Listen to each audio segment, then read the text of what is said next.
When you read, you are always drawing conclusions. A conclusion is a decision or judgment you reach after all the facts and details have been considered. What you see here is a nice park with lots of people having fun. But this man and his daughter look like they're leaving. Why? If you look at the scene a little closer, maybe you can figure it out. What details help you figure out why they are leaving the park? What conclusion can you draw about what's happening here? Think about the details you see. You may have also used some of your prior knowledge, or what you already know, to figure out what was going on. Being able to draw conclusions helps you understand what happens in a story. Looks like everyone else at the park needs to draw the conclusion that they may get caught in a rainstorm.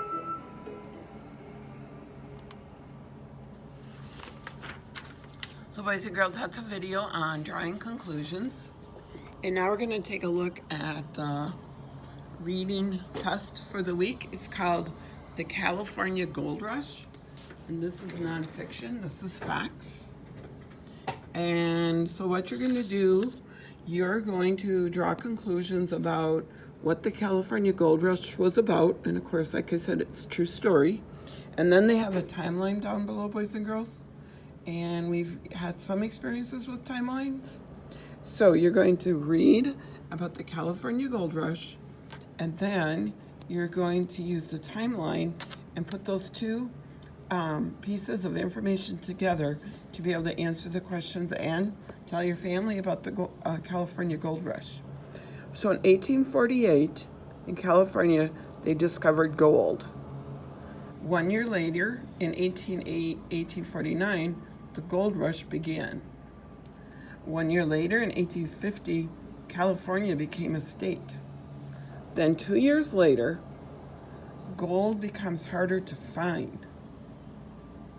1 year later, a lot of people moved to California because they thought there was going to be a big gold. Lots of people are going to find gold.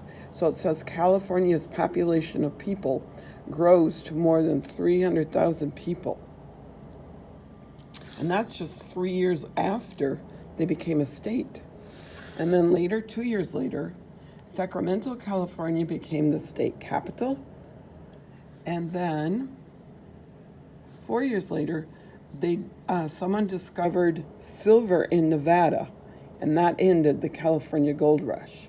So boys and girls, the California Gold Rush was not what people expected it to be. They thought everyone was going to become rich. There was going to be lots of gold to be found.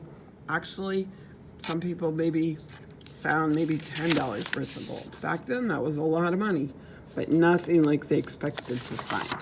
So then you're going to answer the questions and draw from drawing conclusions from what you read and the timeline. All right?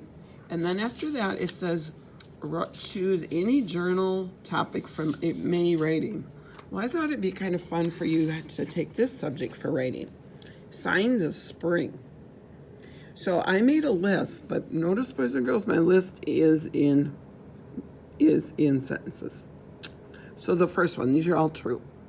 A bird built a nest on the wreath outside my door, and I believe it was a robin.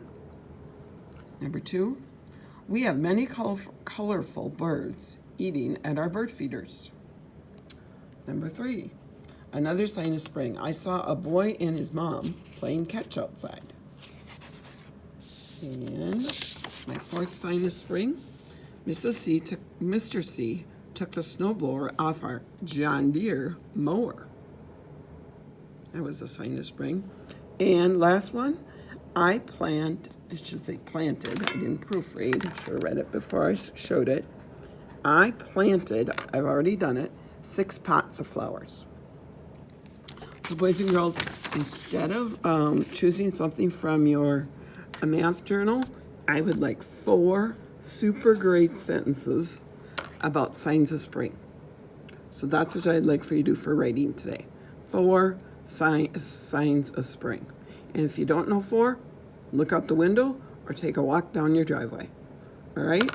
Adios. That ends day 5. week 7 of reading.